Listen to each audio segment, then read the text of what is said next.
สบายดีเด้อทุกคนมากินยำสลัดอีกเด้อยำสลัดแบบบ้านๆช่วงนี้สลัดถึกผักถึกเนาะก็เลยเฮ็ดยำสลัดกินอีกก็บ่ได้เฮ็ดหยังยากเนาะก็บ่ได้ใส่มายองเนสเนาะใส่แต่ไข่เหลืองแล้วก็หมูสับเราก็เอาไปผัดก่อนแล้วบัดนั้นเราก็สิเอาไข่เหลืองมาเฮ็ดน้ำเนาะเฮ็ดน้ำน้ำยำหั้นนะแล้วเราก็สิเอา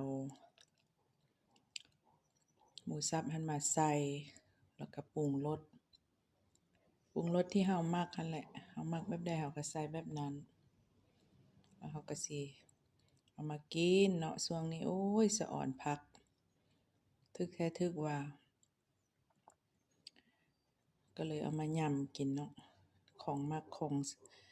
แซ่บเนาะ ยำสลัดนี่มักที่สุดเฉพาะข้อยเนาะมาเด้อกินนำกันเด้อแล้วเด้อ